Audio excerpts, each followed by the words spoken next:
Hello student, आज के lecture हम लोग क्लास 10th जो सिलेबस है बहुपद जिसे पॉलिनोमियल कहते हैं ये स्टार्ट करने वाले हैं। तो बहुपद पढ़ने से पहले कुछ दो टर्म है बेसिक, उसको पढ़ लेते फिर बहुपद बात करेंगे। जैसे अचर राशियाँ कांस्टेंट क्या होती है, नाम से स्पष्ट है कांस्टेंट, जिसे नहीं पता है वो जान लीजिए, जिसे पता है अच्छी बात है। ऐसी राशियाँ जिनके मान निश्चित होते हैं, जिनके मान फिक्स्ड होते हैं, यानी कि डेफिनेट वैल्यू होगा, फिक्स्ड वैल्यू होगा, उसे अचर राशि कहते हैं, है ना। इसका वैल्यू जो होता है वो फिक्स्ड वैल्यू होगा, फिक्स्ड वैल्यू, या इसका डेफिनेट वैल्यू होते हैं, डेफिनेट वैल्यू, तो उसे हम लोग कह देते हैं अचर राशि। ऐसी राशियाँ जिसकी मान निश्चित होते हैं, जिनकी मान फिक्स्ड होती है, जैसे 1 2 3 4 5 6 7 8 इस प्रकार से नेचुरल नंबर जो भी है, जो भी रियल नंबर है, वो सब अचर राशि एक कांस्टेंट है, इसका मान कभी नहीं बदलता है। 2 को हमेशा 2 ही कहेंगे, 3 को हमेशा 3 ही कहेंगे। फिर है चर राशियाँ, ऐसी राशियाँ जिनके मान अनिश्चित होते हैं, मतलब जिनके मान बदलते रहते हैं, उसे अचर राशि, जैसे एक्स वाई जेड। सवाल बनाने के क्रम में किसी चीज़ को एक्स मान लेते हैं, माना कि राम का आयु एक्स है, फिर दूसरे सवाल बनाएंगे तो श्याम का आयु मान लेंगे एक्स, माना रहीम की उम्र एक्स वर्ष है, आंसर सबका अलग निकलता है। कभी सवाल में एक्स का मान 5, कभी कुछ कभी कुछ कभी कुछ कभी कुछ आता है, मतलब इसके मान बदलते रहते हैं, इसे कह देते हैं चर राशियाँ, इसे वेरिएबल कह देते हैं, मतलब इसका मान चेंज होता रहे, जिसका मान बदलता रहे, इस सवाल में कुछ और उस सवाल में कुछ और, एक्स वाई जेड ये सब अचर राशियाँ हैं। उसके बाद है बीजीय व्यंजक, इसे कहते हैं अलजेब्रिक एक्सप्रेशन। चर और अचर राशियों के मिलने से, चर राशि को अचर राशि को मिला दीजिए, इसके मिलने से जो बनता है उसे ही बीजीय व्यंजक कहते हैं। कांस्टेंट को मिलाएंगे, वेरिएबल को मिलाएंगे, दोनों के मिलने से जो बनेगा उसे ही बीजीय व्यंजक यानी कि अलजेब्रिक एक्सप्रेशन कह देंगे। जैसे देख लीजिए 2x, 2 में यहाँ जो 2x में है 2 देख सकते हैं, 2 कांस्टेंट है और x यहाँ वेरिएबल है। 3x है, 3 यहाँ पर कांस्टेंट है यानी कि अचर है, और x क्या है, चर है ना। इसमें यदि लिखना हम चाहे तो हम लिख सकते हैं, इसमें जो 2 जो अपना है ये अचर हो गया, है ना। 2 अपना यहाँ पर अचर है और x जो है अपना यहाँ पर ये चर है। चर अचर के मिलने से जो राशि बनेगा उसे बीजीय व्यंजक कहते हैं। अब जैसे जैसे आगे हम लोग बढ़ते जाएंगे, पिछला टर्म इस्तेमाल करते जाएंगे। अब परिभाषा देंगे बहुपद का, पॉलिनोमियल का।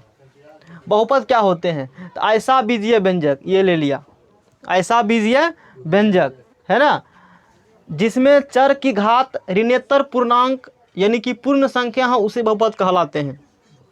एक लाइन में एग्जाम में जो क्वेश्चन आता है वो बहुपद की परिभाषा नहीं आते हैं, मैथमेटिक्स डिफिनेशन 99% केस में नहीं पूछे जाते हैं, एक आध सेट कभी काल कोई परिभाषा पूछ लेते हैं, है ना। सवाल आते हैं, न्यूमेरिकल आते हैं या थ्योरम प्रूव करने के लिए आते हैं। तो एग्जाम में जो क्वेश्चन आता है कौन बहुपद है नहीं है वो पूछता है, और एक पूछ लेता है बहुपद की घात क्या होगी। बात समझ में आ रहा ना, समझिए। ऐसा बीजीय व्यंजक जिसमें चर की घात, इंपॉर्टेंट पॉइंट यहाँ पर ध्यान देने वाली बात है, चर की घात, वेरिएबल का जो पावर होगा, चर की घात इंग्लिश में इसे कहेंगे power of variable, power of variable, variable यानी कि चर की घात, चर की घात होगा ऋणोत्तर पूर्णांक, यानी कि पूर्ण संख्या। उससे पहले समझ लेते ऋणोत्तर पूर्णांक क्या होती है। ऋणोत्तर पूर्णांक यानी कि नॉन निगेटिव इंटीजर, निगेटिव बोलेंगे तो आ जाएगा माइनस। थोड़ा सा बात करते हैं पूर्णांक के विषय में। पूर्णांक आप देखिएगा तो हमने पिछले क्लास में कई बार पूर्णांक चर्चा किया है। पूर्णांक क्या होती है, तो पूर्णांक जो होता है minus infinitive dot dot dot, आगे बढ़ेंगे हम लोग, -4 -3 -1 0 1 2 3 ये सब प्लस में आएंगे, है ना, मतलब समझिए एक प्लस में ही है, अधर प्लस इन्फिनिटिव हो गया। माइनस इन्फिनिटिव से लेकर के प्लस इन्फिनिटिव जो तक जो होते हैं ये पूर्णांक कहलाते हैं, जिसे इंटीजर कहते हैं। उसमें माइनस, ये तो पूरा टोटल पूर्णांक हो गया, टोटल इंटीजर हो गए, और इसमें माइनस इन्फिनिटिव से लेकर के -1 तक इसे कहते हैं ऋणात्मक पूर्णांक यानी कि निगेटिव इंटीजर। ये हो गया अपना यहाँ तक निगेटिव इंटीजर हो गया, और ये बाकी हो गया पॉजिटिव इंटीजर, पॉजिटिव इंटीजर। ये सब बात हम लोग कर चुके हैं, है ना। समझने वाली बात है, ये कई बार इस्तेमाल होते हैं, लोगों को समझ में ये आता है कि ऋणोत्तर पूर्णांक है ये ऋणात्मक होंगे, लेकिन ऐसा कुछ भी नहीं है। ऋणोत्तर पूर्णांक मतलब ऋणात्मक नहीं होता, अपने मन से कुछ भी मीनिंग निकालना नहीं है। बात समझ में आ रहा ना? समझिए, ये माइनस इन्फिनिटी से लेकर के -1 तक नेगेटिव इंटीजर हो चुका है, +1 से लेकर के +∞ तक पॉजिटिव इंटीजर हो चुका है। क्या जीरो ना तो पॉजिटिव इंटीजर है और ना ही नेगेटिव इंटीजर है, मतलब जीरो ना ही धनात्मक पूर्णांक और ना ही ऋणात्मक पूर्णांक है। इंग्लिश से पकड़िए, फिर हिंदी समझ में आ जाएगा। ऋणोत्तर पूर्णांक को इंग्लिश में कहते हैं नॉन निगेटिव, मतलब निगेटिव न बाकी सब। नॉन निगेटिव मतलब होता है निगेटिव नहीं बाकी सब। तो निगेटिव कितना पोर्शन ही है, -∞ से -1 तक निगेटिव है। तो नॉन निगेटिव निगेटिव ना है, तो एकरा छोड़ दीजिए बाकी सब, यानी कि 0 से लेकर के उधर। अब दिमाग में सेट कर दिया होगा। तो 0 1 2 3 4 5 6 ये सब जो है ये नॉन निगेटिव इंटीजर यानी ऋणात्मक पूर्णांक है, और अपना पूर्ण संख्या यही होता है, पूर्ण संख्या भी यही होते हैं। तो ऋणात्मक पूर्णांक कहिए या पूर्ण संख्या कहिए, यानी कि एक लाइन में यदि कहा जाए कि बहुपद की घात क्या होगी, तो बहुपद की घात होगी पूर्ण संख्या। बात समझ में आ गया ना कहानी? किसी किसी बुक में ये लिखा होता है कि बहुपद के घात जो होते हैं वो होते हैं प्राकृतिक संख्या। तो एक से लेकर उधर देखिए, तो प्राकृतिक संख्या ही है। मान लीजिए किसी को एक क्वेश्चन बना इस प्रकार से कि क्वेश्चन ये बना है कि निम्नलिखित में बहुपद का घात होगी। ऑप्शन ए में है प्राकृतिक संख्या, ऑप्शन बी में है परिमेय संख्या, और ऑप्शन सी में है पूर्ण संख्या, डी में कोई नहीं। किसको टिक मारेंगे हम लोग? प्राकृतिक संख्या भी ऑप्शन में है और पूर्ण संख्या ऑप्शन में दे दिया। फंसने वाला क्वेश्चन मैंने इस प्रकार का है, हमेशा पूर्ण संख्या टिक मारना है। यदि पूर्ण संख्या नहीं रहेगा ऑप्शन में और यदि प्राकृतिक संख्या है तो प्राकृतिक संख्या को टिक मारा जाएगा। कंसेप्ट क्लियर हो गया होगा? क्योंकि इसमें 0 छोड़ दीजिएगा तो इधर तो बाकी प्राकृतिक संख्या ही है, तो पूर्ण संख्या होती है, एक लाइन दिमाग में रख लीजिए। और यानी कि ऋणोत्तर पूर्णांक एक बार समझा देते हैं फिर से, अभी तक हमने क्या समझाया। तो ऐसा बीजीय व्यंजक जिसमें चर की घात यानी कि वेरिएबल का जो पावर होगा वो ऋणात्मक पूर्णांक यानी कि पूर्ण संख्या हो तो उसे कह देंगे बहुपद। यदि इस सब के अलावा पूर्ण संख्या के अलावा चर का घात कोई और संख्या होता है, चाहे वो माइनस में हो, चाहे वो बट्टा में हो, चाहे वो रूट में हो कि और कुछ में हो, इसके अलावा कोई होगा उसे बहुपद नहीं कहेंगे। एक ही मात्र रामबाण तरीका है बहुपद है कि नहीं है पकड़ने का। चर की घात कपार पर की है वकरा देखिए, कपार पर पूर्ण संख्या है तो बहुपद होगा, अन्यथा नहीं होगा। जनरल फॉर्म बाद में बात करेंगे, पहले इधर देख लीजिए। जैसे एग्जाम्पल देखिए 3x, ये जनरल यहाँ से लेकर यहाँ तक जनरल फॉर्म से बाद में बात करेंगे, पर उदाहरण से इसको समझा देते डिफिनेशन को, फिर बात को इसे सिलेबस है नहीं बताने के लिए मैंने एक्स्ट्रा लिख दिया है। 3x - 2 ये बहुपद है कि नहीं है, कैसे समझेंगे? तो x का जो पावर है, x का जो कपार्प है ना, उसको वेरिएबल का जो कपार्प होता है उसको घात कहते हैं, पावर कहते हैं। यहाँ पर 1 है, इस कैटेगरी में आ रहा है, मतलब ये बहुपद है। ये x में बहुपद है, वेरिएबल इसमें x चर चूँकि x है तो कह देंगे ये x में बहुपद है। ध्यान समझिए, थ्योरी नहीं होगा क्लियर, फिर सवाल हम खींच देंगे तुरंत, आदत पता ही है। थ्योरी समझाते हैं अच्छे तरीक़ा से, क्योंकि सवाल में समय काट लेते हैं, इसीलिए यदि थ्योरी में पढ़ाएंगे तो फिर सवाल में हम समय अधिक देंगे, कोई एक ही काम होगा। 3y² - 2y + 4, यहाँ देखिए ये y में है, ये जो एक्सप्रेशन लिखा गया है ये y में है। अब ये बहुपद है कि नहीं कैसे पता करें? तो चर की घात देखिए, यहाँ भी ये 2 है और ये 1 है, यानी कि पूर्ण संख्या में आ रहा है, मतलब ये भी बहुपद है। यानी कि किस में बहुपद है तो पूछेगा, कहेंगे ये y में बहुपद है। इसको देखिए, ये क्या लिखा हुआ 2x³ + 5x² + 7, चर की घात कई जगह लिखा होगा धनात्मक पूर्णांक चर की घात होती है, वो भी सही है, लेकिन 0 वो लोग छोड़ रहे हैं। कई जगह ये लिखा होगा कि बहुपद की घात धनात्मक पूर्णांक, तो भी सही है, गलत नहीं है। धनात्मक पूर्णांक यानी कि प्राकृतिक संख्या, और सही देगा तो पूर्ण संख्या, क्योंकि पूर्ण संख्या के अंतर्गत ही धनात्मक पूर्णांक यानी कि प्राकृतिक संख्या आ जाते हैं। ये भी बहुपद है। x² + 1/4x + 3, x का घात देखिए पॉजिटिव है तो ये भी बहुपद है, x में बहुपद है। z², हाँ हमको सिर्फ x के पावर से मतलब है, हमको जो है सिर्फ x का पावर घात क्या उससे मतलब है। x का गुणांक क्या है उससे कोई लेना देना नहीं है, रियल नंबर कुछ गुणांक हो सकता है, -2 √2 नेगेटिव पॉजिटिव, उससे कोई दिक्कत नहीं है। सिर्फ x का यानी कि वेरिएबल को जो पावर सिर्फ उसको देखना है, उसी को देखकर ये पता करते हैं कि बहुपद है कि ये बहुपद नहीं है। जैसे 1/4 लिख दिया तो कोई दिक्कत नहीं है, माइनस है तो कोई दिक्कत नहीं, हमें उससे कोई प्रॉब्लम नहीं है। z² + 3z + 1/5, z की पावर देखिए यहाँ 2 है, यहाँ 1 है, यानी कि भी बहुपद है। है ना, ये भी बहुपद, ये भी बहुपद है, ये भी बहुपद, ये भी, सिर्फ 5 लिख दिया तो वो बहुपद है, अचर बहुपद हो गया ये, बाद में बात करेंगे इसके बारे में। ये भी x सिर्फ लिख दिया तो वो बहुपद है, क्योंकि पावर देखना हमें है। कहेगा ये कैसे बहुपद है, 5 लिखा है तो आप लिख सकते हैं 5 × x पावर क्या लिख सकते हैं 0, और 0 देखिए उसमें आता है, नहीं बहुपद हो गया। Concept clear. अच्छा अब बात करते, ये तो अभी तक मैंने बात की ये बहुपद है, अब कौन बहुपद नहीं है उसको देख लीजिए। यदि चर का घात धनात्मक पूर्णांक अति पूर्ण संख्या के अलावा कोई और हो, चर का घात जो है पूर्ण संख्या के अलावा कोई और हो तो उसे हम लोग बहुपद नहीं कहेंगे, है ना। अब इसको हम समझाने का कोशिश करते हैं, आप इस अच्छे तरीक़ा से समझिए।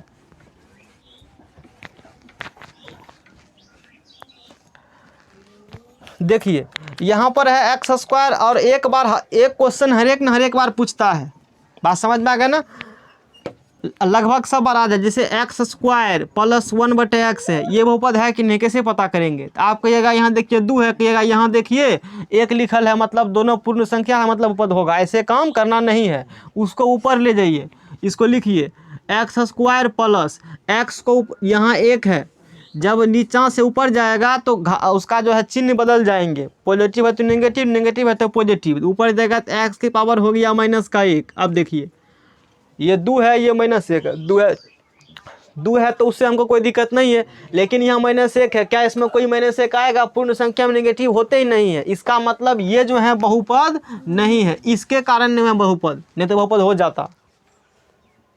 फिर देखिए x², इस सवाल को देखिए x² - x के पावर 1/3, इसको देखिए, ये तो सही है, कोई दिक्कत नहीं है, 2 लिखल है कोई दिक्कत नहीं हमें, लेकिन 1/3 को आप देखिए, पावर जो यहाँ लिखल है 1/3, इसको देखिए, पूर्ण संख्या 1/3 होता है तो नहीं होता है ना, 1/3 पूर्ण संख्या नहीं है, इसीलिए ये पूरा बहुपद नहीं होगा, है ना, इस 1/3 कारण बहुपद नहीं हुआ।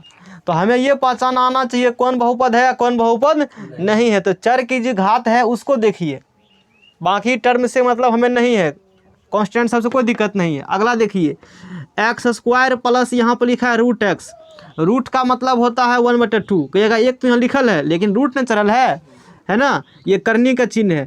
तो x² प्लस x के पावर यहाँ क्या हो जाएगा 1/2, तो 1/2 पूर्ण संख्या नहीं है, तो ये भी बहुपद नहीं होगा। अगला एक्सप्रेशन देखिए x के पावर -3 प्लस हो गया 4x, पावर -3 आ गया ना, यहाँ तो 1 है तो कोई दिक्कत नहीं, -3 पूर्ण संख्या नहीं है, ये भी बहुपद नहीं होगा। जितना प्रकार के सेटिंग होते हैं मैंने सारे बोर्ड पर लिख दिया है ताकि तुझे कोई भी दिक्कत नहीं हो। अगला देख लीजिए x के पावर 1/5 है, ये भी बहुपद नहीं होगा। उसके बाद √x है तो ये भी बहुपद नहीं होगा, क्योंकि रूट चढ़ गया ना, पावर 1/2 हो गया, बहुपद नहीं होगा। एक और बीच में छूट गया, उसको देख लीजिए x + 3 √x, ये बहुपद नहीं है क्योंकि पावर इसका अभी रूट मतलब 1/2 आ जाएगा। अच्छा मान लीजिए इसे लिखल है x² + √3x, ये बहुपद होगा, बताइए। वेरिएबल पावर देखिए, वेरिएबल पावर यहाँ 2, यहाँ पावर कितना है, √3 अलग x अलग है, x² ये बहुपद ये हो जाएगा। कहिएगा इसमें रूट लगल है, हमने कहा ये अचर है और हमें अचर से कोई मतलब नहीं, अचर कुछ हो रहे उससे कोई दिक्कत नहीं है, कोई रियल नंबर अचर हो सकते हैं, एनी रियल नंबर, बात समझ में आ गया ना, कोई भी वास्तविक संख्या अचर हो सकते हैं। तो इतना समझने के बाद ये मान सकते हैं कि बहुपद समझ में आ गया बहुपद क्या होती है। अब बात करते हैं बहुपद के जनरल फॉर्म में क्या होती है, काफ़ी जी है, समझाते हैं आसान तरीका से, आप इसे समझ जाइएगा।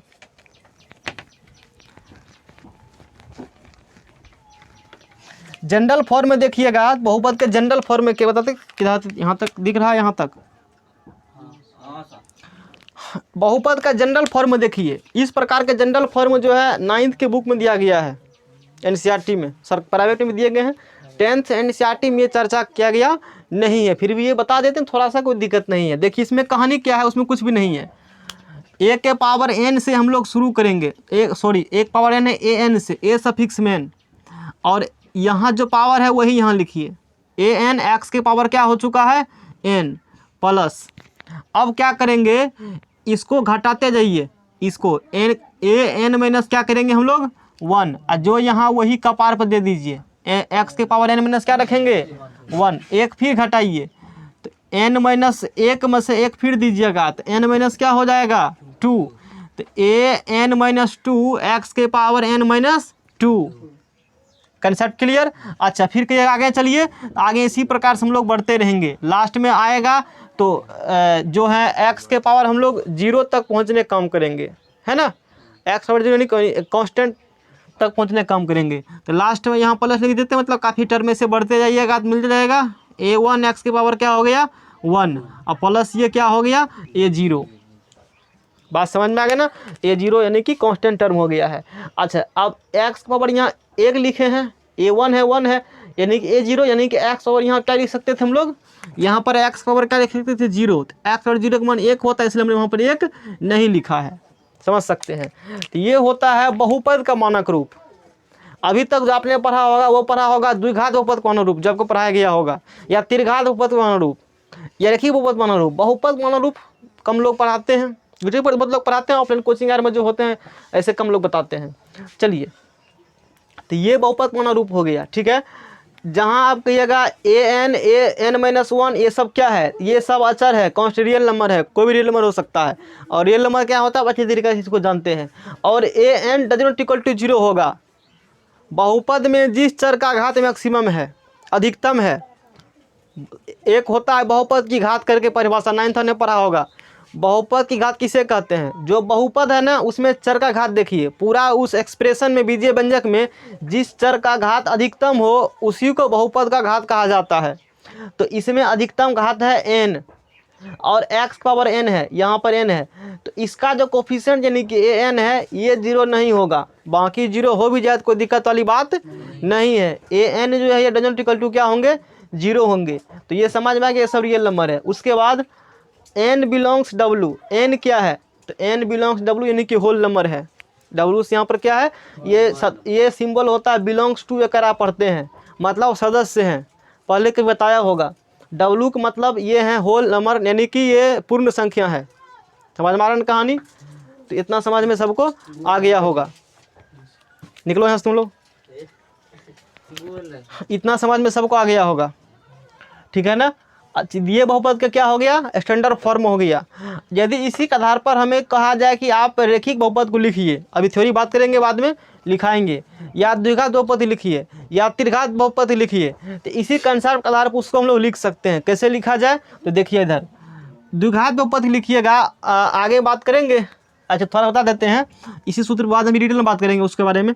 जैसे एक द्विघात बहुपद का जनरल फॉर्म होते हैं ax² प्लस bx प्लस क्या होते हैं c होते हैं, है ना, ax² यही होता है प्लस bx प्लस क्या होते हैं c। पावर देखिए कांस्टेंट से मतलब हमें नहीं है, पावर देखिए यहाँ x पावर यहाँ n है, उससे एक कम उससे एक कम उससे एक कम, ध्यान दीजिए पावर यहाँ 2 है यहाँ 1 है और यहाँ कितना हो गया 0। ये है द्विघात बहुपद का व्यापक रूप। रेखिक का चलिएगा तो ax प्लस क्या होगा b, और त्रिघात का चलिएगा तो ax³ plus bx² plus cx plus क्या हो गया d।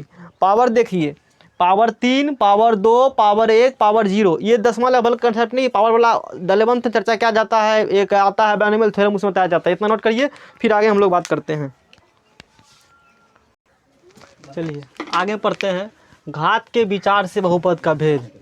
वैसे बहुपद को यदि बांटा जाए तो बहुपद को बांटा जाता है 2 आधार पर, एक बांटा जाता है पद के आधार पर और एक बांटा जाता है घात के आधार पर, है ना। देखिए थोड़ा सा जानकारी देते हैं जो कि आपने क्लास 9th में पढ़ कराया है। बहुपद को यदि डिवाइड करिएगा बांटिएगा ना तो 2 आधार पर इसको बांटा जाता है। एक होता है पद के आधार पर, ध्यान दीजिए पद के आधार पर, और एक होता है घात के आधार पर। ये हमने नहीं बताया क्योंकि हमारे बताना नहीं है, इस पर बात करिएगा पद के आधार पर। तो पद का आधार पर होता है एक पदी बहुपद, एक पदी बहुपद, है ना। उसके बाद होता है द्विपदी बहुपद, द्विपदी बहुपद और त्रिपदी बहुपद। घात का आधार बात करिएगा तो घात का आधार पर होता है रैखिक बहुपद, द्विघात बहुपद, है ना, और त्रिघात बहुपद। इस प्रकार से रैखिक द्विघात त्रिघात। बहुपद को यदि क्लासीफाई किया जाए तो बहुपद को दो आधार पर बांटा जाता है। एक होते हैं पद के आधार पर, एक होते हैं घात के आधार पर। पद के आधार पर बात करेंगे तो पद के आधार पर होता है एक पदी बहुपद, द्विपदी बहुपद, त्रिपदी बहुपद। घात के आधार पर होता है रैखिक बहुपद, द्विघात बहुपद और त्रिघात बहुपद। हम लोग को पढ़ना है घात के आधार पर, ये आपने 9th में पढ़ा है। एक बार हम बोल देते हैं लेकिन लिखने का काम नहीं करेंगे। एक पदी बहुपद किसे कहते हैं? ऐसा बहुपद जिसमें केवल एक पद हो उसे एक पदी कहते हैं। केवल एक पद हुआ एक पदी, चाहे घात कुछ हो उससे मतलब हमको नहीं है। जैसे आप एग्जाम्पल लीजिएगा, एग्जाम्पल इसका ले सकते हैं 2x 4x स्क्वायर या 3x क्यूब, ये सब एक पदी बहुपद, क्योंकि इसमें एक पद केवल है। और इसमें एक पद 2x, इसमें एक पद 4x स्क्वायर, इसमें एक पद 3x क्यूब। ऐसी में कुछ एक और जोड़ दीजिए, 2x + 2 जोड़ दीजिए, 4x क्यूब + 9 जोड़ दीजिए। इस प्रकार से ये हो गया द्विपदी बहुपद। और त्रिपदी बहुपद में बात करिएगा तो 3x स्क्वायर + 2x + 9, ये त्रिपदी बहुपद हो गया, क्योंकि इसमें 3 पद हैं। एक पद हो तो उसे एक पदी बहुपद कहते हैं, 2 पद हो तो उसे द्विपदी बहुपद कहते हैं, 3 पद हो तो उसे त्रिपदी बहुपद कहते हैं। और घात के आधार पर तो हम लोग पढ़ ही रहे हैं। जिस बहुपद का घात 1 हो उसे रैखिक बहुपद कहा जाता है, जिस बहुपद का घात 2 हो उसे द्विघात बहुपद कहा जाता है, और जिस बहुपद का घात 3 हो उसे त्रिघात बहुपद कहा जाता है। तो घात के आधार पर हमने बहुपद को बांटा गया है। देखिए तो ये क्या होती है, एक घाती बहुपद कहिए या इसे रैखिक बहुपद कहते हैं। इंग्लिश में इसे कहते हैं लीनियर पॉलिनोमियल। क्या होती है? एक घात वाले बहुपद को रैखिक बहुपद कहते हैं, या ऐसा बहुपद जिसका घात 1 हो उसे रैखिक बहुपद कहते हैं। जैसे इसका एग्जाम्पल देखिए, फिर बात करिए जनरल फॉर्म में। जैसे 4x - 3, पावर यहाँ कितना x का है? 1, वेरिएबल पावर 1 है, इसीलिए चूँकि घात 1 हुआ, डिफिनेशन हमने कहा है कि एक घात होगा तो उसे कह देंगे एक घाती। बात समझ में आ गया ना? इसमें घात जो होना चाहिए वो घात 1 होना चाहिए। इसमें देखिए, इससे मतलब नहीं, इससे मतलब नहीं है। घात कितना जहाँ पर है? 1, तो ये हो गया एक आदि बहुपद। ये बहुपद है x में, ये बहुपद है y में, इसीलिए लिखा हुआ नहीं है, कोई बात नहीं है। fx बराबर हम मान सकते थे 4x - 3, जैसे इसको माना है। ये एक लिखा है qy, मतलब बहुपद है y में, इसलिए यहाँ पर y लिखा गया है। उसी प्रकार इसको लिख सकते थे हम लोग fx बराबर 4x - 3, जैसे हम लिख देते हैं समझने के लिए। इसको लिख सकते थे क्या चीज़? तो fx बराबर 4x - 3, क्योंकि बहुपद ये किस में है? x में बहुपद है। आगे बात करिएगा तो इसके और भी एग्जाम्पल दिए गए हैं। जैसे देखिए 2x - 3, यहाँ पर घात 1 है तो ये हो गया रैखिक बहुपद। यहाँ पर √3 मतलब हमें नहीं है, घात x का 1 है तो रैखिक, 1 है तो रैखिक, 1 है तो रैखिक, 1 है तो जड़ बहुपद हो गया। एक सबका घात कितने में दिया गया है? 1। तो 1, 2, 3 में जितना भी उदाहरण मैंने लिया है ये सब रैखिक बहुपद है ना। और रैखिक बहुपद का जो सामान्य रूप होता है, व्यापक रूप होता है, वो होता है ax + b। fx बराबर, मतलब x में बहुपद है, fx बराबर हो जाएगा ax + b। चूँकि घात हमें रैखिक बहुपद में 1 लेना है, तो एक घात का जो गुणांक है। अच्छा एक बात और देख लीजिए, यहाँ पर जो है x के जो मल्टीपल में जो टर्म यहाँ लिखे होते हैं, वेरिएबल के जो मल्टीपल में लिखे होते हैं, गुणांक रूप में लिखे होते हैं, उसे बहुपद का गुणांक कहा जाता है, कोफिशिएंट ऑफ पॉलिनोमियल। जैसे यहाँ पर है x लिखल, सॉरी x नहीं, x के गुणांक यहाँ a लिखा हुआ है, तो a क्या होगा? बहुपद के गुणांक होगा। और b क्या होगा? तो b यहाँ पर अचर पद होगा। बात समझ में आ गया ना?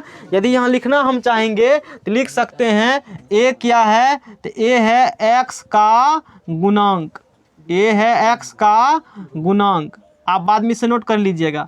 और b क्या है? तो बोलेंगे b अपना है अचर पद, इसको थ्योरी में दे दीजिएगा, ठीक रहेगा, अचर पद रहेगा। x वेरिएबल यानी कि x का जो मल्टीपल में होंगे उसे कहते हैं गुणांक, है ना। a क्या है? तो a है x का गुणांक, b क्या है? तो अचर पद है। बात समझ में आ रहा ना? यानी कि रैखिक बहुपद यानी कि लीनियर पॉलिनोमियल का व्यापक रूप क्या हो गए? ax + b हो गया, है ना। अच्छा अब जैसे fx बराबर 4x - 3, ये एक रैखिक बहुपद है। यदि हमको कोई पूछे बताइए इसमें x क्या होगा, अथी उसमें a क्या होगा और उसमें b क्या होगा? एफ एक्स आगे सवाल बनाएंगे तो ये चीज़ कम देगा, ये अभी सीखे रहिएगा तो आगे अच्छा रहेगा बनाने में। एफ एक्स बराबर बहुपद दिया एक्स में 4x - 3 है, इसमें पूछे ए का मान लिखो बी का मान लिखो। एक्स के मल्टीपल में यहाँ 4 है और यहाँ पर एक्स के मल्टीपल में यहाँ पर ए है, यानी कि ए का काम कौन कर रहा है 4, यानी कि कह देंगे यहाँ पर ए बराबर जो है अपना वो 4 हुआ। समझिए ध्यान से, ए बराबर जब अपना हुआ वो 4 हुआ। पूछेगा कि बी का मान क्या होगा, तो बी की जगह पे यहाँ -3 है तो बी का मान होगा यहाँ से -3। यदि समझ में नहीं आया तो यहाँ देखिए, ये बहुपद हो गया y में, बाद में लिखे y पहले लिखे हुआ उससे फ़र्क नहीं पड़ता है। बात समझ में आ रहा है ना। तो y का घात 1 है, यानी कि देखिए बहुपद ये हो गया। y के गुणांक में क्या यहाँ पर है 17, यानी कि a का मान यहाँ से हो गया -17 और b का मान यहाँ से हो गया 3। इसी प्रकार से बाकी में प्रैक्टिस कर सकते हैं। तो देखिए बहुपद हमने क्या किया समझा दिया। आगे पढ़ते हैं द्विघात बहुपद, जिसे हम इंग्लिश में हम लोग कहते हैं क्वाड्रेटिक पॉलिनोमियल, या इसे द्विघाती बहुपद भी कहीं लिखा होता है, एक ही बात है। तो आसान है, घात 2 वाले बहुपद को द्विघात बहुपद कहते हैं। ऐसा बहुपद जिसका घात 2 हो, जिसका पावर 2 हो, उसे द्विघात बहुपद कहते हैं। जैसे एग्जाम्पल पर बात करिएगा तो एग्जाम्पल देख लीजिए, 2x² + 3x - 2/5। कोई लोग देखिए 2/5 के बहुपद नहीं है। हमने कहा जो अचर पद होते हैं, यानी कि जो कोफिशिएंट सब हैं और अचर पर, उससे कोई मतलब नहीं है। वेरिएबल का जो पावर है सिर्फ उसे देखना आप लोगों को है। तो x के पावर यहाँ पर 2 है, यहाँ x पावर 1 बहुपद है। अब कहिएगा यहाँ तो 1 यहाँ 2 किसको ले, तो बहुपद की घात की परिभाषा 9th में पढ़ा होगा। जो बहुपद दिया गया है ना उसमें चर की अधिकतम घात कहाँ पर है उसको देखिए, वही जो होगा बहुपद का घात होगा। यहाँ अधिकतम 1 घात यहाँ 2 है, अधिकतम इस बहुपद का घात 2 हो गया, इसीलिए ये हो गया ये द्विघात बहुपद उदाहरण। बात समझ में आ गया ना। द्विघात बहुपद हो गया, घात 2 द्विघात बहुपद, घात 2 द्विघात बहुपद देगा यहाँ। ये तो √3 से मतलब नहीं है, तो ये सारा सारा किसका एग्जाम्पल है द्विघात बहुपद का। ये द्विघात बहुपद है x में, ये द्विघात बहुपद है y में, ये द्विघात बहुपद है x में, ये द्विघात बहुपद है v में, ये द्विघात बहुपद है z में। बात समझ में आ गया ना। सवाल जब बनाते हैं तो अधिकतर 99% केस में x में मिलता है और कभी कभी y में मिलता है। वो किसी में हो सकते हैं, v में भी हो सकते हैं, z में भी हो सकते हैं, और साइन थीटा में भी हो सकता है, वो कॉस थीटा में भी हो सकता है, लॉगरिथम में भी हो सकते हैं वो। बात समझ में आ गया ना। कभी 11th 12th में पढ़िएगा या अच्छे लेवल की तैयारी करिएगा तो कोई अच्छे सवाल आ जाते हैं इस प्रकार से, वो साइन थीटा में आ जाएगा बहुपद द्विघात का, तो वहाँ पर सूत्र इसी कंसेप्ट लागू होगा। वहाँ साइन थीटा हम लोग वेरिएबल बुझ करके और सॉल्व कर लेंगे, फिर सवाल बना लेंगे। बातें समझ में आ रही है ना कहानी। ऐसा भी प्रॉब्लम आएगा, 1-2 सवाल में शायद है इस प्रकार कहानी। अब तो समझ गया कि द्विघात बहुपद उदाहरण है, क्योंकि घात इसका सबका 2 है। अब द्विघात बहुपद का व्यापक रूप क्या होती है, तो व्यापक रूप इसका होता है ax² + bx + c। ये है द्विघात बहुपद का व्यापक रूप, यानी कि सामान्य रूप। x में है, ये y में भी हो सकता है, z में हो सकता है। जनरली समझ लें हम लोग x का ही टर्म यूज करते हैं, जहाँ पर a b c क्या है तो वास्तविक संख्या रियल नंबर है ना। और a 0 नहीं होगा। a क्यों 0 नहीं होगा, यदि मान लीजिए a does not equal to 0, मतलब a का मान 0 नहीं होगा। इसका मतलब ये हुआ, यदि मान लीजिए 0 कर देते हैं तो a 0 करिएगा तो ये पूरा टर्म हो जाएगा 0। समझिए थोड़ा सा, ये टर्म खत्म, तो bx + c, ये तो इस रूप का रेखिक वाला हो गया। मतलब जिस प्रकार का बहुपद है और यानी कि द्विघात बहुपद है, जिसका 2 घात है उसका जो गुणांक होगा वो 0 नहीं होगा, बाकी हो सकते हैं, कोई दिक्कत नहीं है। बात समझ में आ रहा है कहानी। तो ये चूंकि द्विघात बहुपद है तो x² का कोफिशिएंट यानी कि a जो है ये 0 नहीं होगा, ये कंडीशन यहाँ पर लिखा गया है। ए बी सी जहाँ पर रियल नंबर है। अब यदि इसका तुलना करके इसमें लिखा जाए ए बी सी का मान क्या होगा, तो वो देखिए यहाँ पर x² का गुणांक 2 है और वहाँ x² का गुणांक बराबर यहाँ पर क्या हो गया 2। यदि b बराबर देखिएगा x के गुणांक में देखिए यहाँ पर क्या है 3, और यहाँ पर x का गुणांक b है, यानी कि b का मान हो गया 3, और c बराबर कांस्टेंट टर्म, c अचर पद है तो c हो गया -2/5। उसी प्रकार से यहाँ लिखिए तो a का मान x y बहुपद y में हो गया, तो a का मान क्या हो गए 1। अब कहिएगा b क्या होगा, y वाला टर्म तो इसमें है ही नहीं, यानी कि b का मान नहीं है तो क्या लिख देंगे 0, और c का मान क्या हो गया -2, है ना। इसमें बात करिए a का मान यहाँ पूछिएगा तो x² कोफिशिएंट -1, ठीक, कुछ नहीं है तो 1 लिखा है, नेगेटिव है। b का मान पूछिएगा तो x कोफिशिएंट यानी कि √3, और c का मान क्या हो जाएगा अचर पद यानी कि 2। इसमें पूछेगा a का मान, तो a का मान यानी कि v में ये बहुपद है, v² के कोफिशिएंट यहाँ पर क्या है √5 है। और b का मान क्या हो गया, b के कोफिशिएंट -2/2 लिखा गया है, 3 बना लीजिए उसको, -2 कितना ले लेते हैं 3, और c क्या हो गया 0। ये बात कर लिया हमने द्विघात बहुपद का, ठीक है ना। अब बात करते हैं त्रिघात बहुपद किसे कहते हैं, समझिए। तो 3 घात वाले बहुपद को त्रिघाती बहुपद कहते हैं, या ऐसा बहुपद जिसका घात 3 हो तो उसे त्रिघात बहुपद कहते हैं। सामान्य रूप क्या होता है, ax³ + bx² + cx + d, ये इसका जनरल फॉर्म में है ना। ये त्रिघात बहुपद का जो है, ये त्रिघात बहुपद का व्यापक रूप है, यानी कि ये इसका जनरल फॉर्म है किस बहुपद का, त्रिघात बहुपद का। वो द्विघात बहुपद का व्यापक रूप हुआ, है ना। जहाँ ABCD क्या है, अचर है, कांस्टेंट यानी कि रियल नंबर है, और a कभी 0 नहीं होगा, a does not equal to क्या है 0। a 0 यदि देंगे तो ये टर्म खत्म, तो द्विघात बन गया, वो त्रिघात वो रहेगा ही नहीं। ये कुछ एग्जाम्पल है त्रिघात बहुपद का, पावर 3 आप देख सकते हैं। इतना बताने के बाद ये आप समझ में आने लगेगा। इसमें यदि लिखना होगा ABCD का मान तो लिख सकते हैं, देखिए a बराबर हो जाएगा x³ कोफिशिएंट क्या है a, एक जगह पर यहाँ कौन है 7, x कोफिशिएंट क्या है b, b की जगह यहाँ पर क्या है -5, x कोफिशिएंट क्या है c, c की जगह पर यहाँ पर क्या है -8, अचर पद d, तो यहाँ d की जगह पर कौन है 3 है ना। यहाँ लिखिएगा तो देखिए यहाँ बराबर a बराबर क्या होगा, यहाँ से -1, b x कोफिशिएंट है नहीं 0, c ये हो गया x² कोफिशिएंट, ये ये हो गया x³ कोफिशिएंट, ये हो गया x² कोफिशिएंट, ये हो गया x कोफिशिएंट नहीं है तो क्या लिख देंगे, कांस्टेंट टर्म क्या हो चुका है 2। ये जितना एग्जाम्पल लिखा है ये सब का सब कौन बहुपद है, त्रिघात बहुपद है। ऐसा मत समझना कि त्रिघात बहुपद है तो त्रिघात बहुपद में जो है ना अधिकतम पद हो सकते हैं 4 गो, 1 2 3 और 4, तो 4 गो होगा तो ही सिर्फ घात देखना, पद को गिनना नहीं है। घात 3 हो गया त्रिघात उसे कह देगा, जिसमें एक पद इसमें है, पावर 3 है ना, त्रिघात हो गया, त्रिघात हो गया, सब कौन बहुपद है त्रिघात। नोट कीजिए, फिर आगे बढ़ते हैं। अभी तक जो हमने पढ़ा उसको एक बार हम लोग ओवरव्यू शॉर्ट में लेते हैं कि कितना कितना पार्ट याद रखा जाए तो हम लोग का काम आज क्लास हो जाएगा।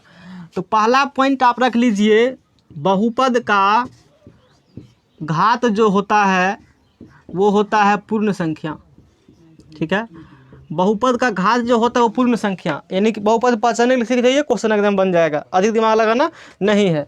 उसके बाद जो होता है रैखिक बहुपद, ध्यान रखिए रैखिक बहुपद, 3 प्रकार के बहुपद अपना है रैखिक बहुपद। एक है द्विघात बहुपद और एक है त्रिघात बहुपद, ठीक है ना। 3 प्रकार का अपना क्या है बहुपद है, रैखिक, द्विघात और त्रिघात। रैखिक बहुपद का व्यापक रूप होता है ax + b, इतना ध्यान रख लीजिए। द्विघात का व्यापक रूप होता है ax² + bx + क्या होता है c, और त्रिघात का होता है ax³ + bx² + cx + क्या होते हैं d। इसमें रैखिक बोला है तो यानी कि तीनों में जो है a का कोफिशिएंट 0 नहीं होगा, और ABCD वास्तविक संख्या है, यानी कि अचर है ना। अच्छा, इतना बात सबको समझ में आ गया होगा। ये निचोड़ है आज का क्लास का, इतना ध्यान रखिए तो काम हो जाएगा। इतना भी करके आगे बढ़ सकते हैं, सॉल्व बनाते, कोई दिक्कत नहीं होता। आज समझ में आ गया ना कहानी। हालांकि इतना नहीं है थ्योरी, और भी थ्योरी होते हैं 10वां लेवल में, इतना अधिकतम है जो सिंपली एग्जामिनेशन देंगे अपना बोर्ड एग्जामिनेशन, काफ़ी थ्योरी मैंने दे दिया, और बहुत कुछ होते हैं थ्योरी में, ऐसा नहीं है कि इतना ही है। बातें समझ में आ रहा है कहानी। तो हम जितना आपने सिलेबस पढ़ने के लिए दिया गया हम उतना इस हिसाब से थोड़ा सा अधिक करके बात कर रहे हैं, मैंने पहले भी बात बताया था इसके बारे में। अच्छा, जैसे यहाँ पर लिखा है ax + b लिखा है ना, ax + b लिखा है, तो यहाँ x क्या है, x का a क्या है, तो a है यहाँ पर x का गुणांक। एक बार फरिया करके कुछ बात हम बता देते हैं। b क्या है, तो b है यहाँ पर अचर पद, कंसेप्ट क्लियर। अच्छा, यदि लिखा हुआ है ax² + bx + c लिखा हुआ है, यहाँ पर ऐसे लिखा हुआ है ना। यदि पूछे कोई बताओ a क्या है, तो बोलेंगे a है x² का गुणांक, a है अपना x² का गुणांक। पूछेगा b क्या है, तो b बोलेंगे ये है x का गुणांक, है ना। पूछेगा, यहाँ सी नहीं होगा, अति एक्स नहीं होगा, एक्स का भी एक्स प्लस सी। सी क्या है, तो सी यहाँ पर है अपना अचर पद, ठीक है। अगला है त्रिघात बहुपद, A x cube plus B x square plus C x plus क्या है डी, है ना, प्लस क्या है डी। ए है अपना क्या, तो ए है एक्स स्क्वायर का गुणांक, एक्स क्यूब का गुणांक, ठीक है ना, है ना। बी क्या है, तो बी है एक्स स्क्वायर का गुणांक। ये सब जो बातें बता रहे हैं इसको जाकर अच्छे से घर पर रिवाइज के एक बार मसाला लगाइए, पढ़िए। और सी है एक्स का गुणांक, ठीक है ना, एक्स का गुणांक। और डी है अपना अचर पद, ठीक है ना। अच्छा, थोड़ा सा एक और एग्जाम्पल लेकर हम बात करते हैं। इसमें से मान लीजिए एक बहुपद दे दिया इस प्रकार से आपको, 5x स्क्वायर प्लस माइनस ले लेते हैं माइनस √3x प्लस 9। इसमें हमसे कोई पूछे कि बताओ एक्स स्क्वायर का गुणांक क्या है, तो बोलेंगे 5, एक्स का गुणांक क्या है तो -√3, और कचर पद क्या है 9। इतना भी सिर्फ बात कर लेते तो काम हो जाता। आज का निचोड़ यही है, बात समझ में आ गया ना। तो इतना रखते हैं, नेक्स्ट आगे देखेंगे हम लोग, सवाल चाहे थ्योरी बात करेंगे जो भी होगा।